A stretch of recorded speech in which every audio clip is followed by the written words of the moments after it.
2020 was meant to be the year we got married, the year I explored more of the world, the year where I met more incredible people, the year to ignite the next decade of lifelong experiences.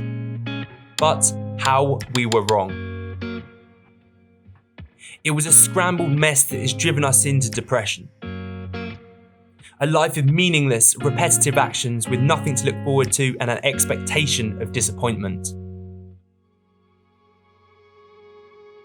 Life as we knew it is a distant dream of the past.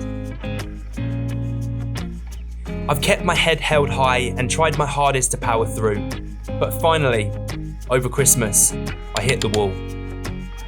However, underneath this past year where dreams have been crushed and mass depression, I now find myself in a place of thinking that I wouldn't have otherwise.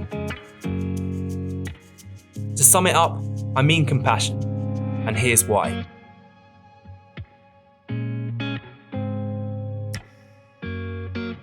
Compassion, the sympathetic pity and concern for the suffering or misfortunes of others. This is hard to admit, but I think it's necessary for this story. I find compassion hard. It's something that I have to work on. Many people who know me will know this. It doesn't come naturally to me as it does for others. There's not a day that goes by where I don't want to be a better person.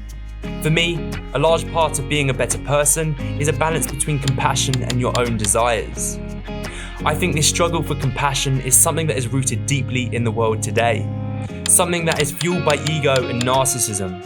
But I believe there is strength in admitting your weaknesses as they are created unconsciously through our socialization. Coming to terms with your weaknesses is courageous and something you can work on. This is why I know I have to work harder than others to understand and let go of my ego and see the world through other people's eyes. 2020 has been just that. Time to think more about other people's lives and putting myself into their shoes.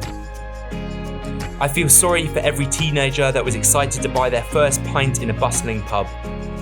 Every new mum that can't socialise with other new mums. Every baby that cannot truly experience the world how we knew it. A world full of socialising and a sense of community.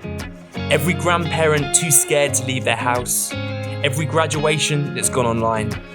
Every funeral that only few can attend. Every death where a person cannot be surrounded by their loved ones.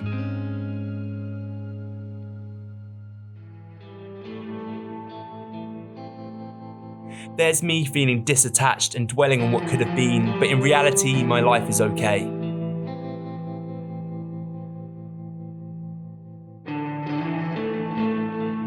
During this year of constraint, I've uncovered a new understanding about those who are less fortunate than I am. Those that are in pain, those that live on less, and those that are fighting for their lives, and I'm not even talking about COVID. People fight illness every day. What about the daily death rates of cancer? That's something we don't talk about. Maybe this is the light at the end of the tunnel. Maybe this is the reason that this has happened. It's a teaching for those that live in comfort and opportunity that others have it worse. I moan that I couldn't get married or couldn't go travelling, but others are fighting for their lives and others are bearing extreme anxiety about the thought of getting out into this world. Yes, 2020 has been terrible, but the lessons learnt are more valuable than ever. I hope that, like me, you can see through this shitstorm of 2020 and bring something positive out of it. Every one of us has been hit hard, no matter what your situation, but we're all in it together. So let's fight this, see it through, and come out more united than ever. To hell with anger and hello to a worldwide, compassionate, driven community. Let's do 2021 right.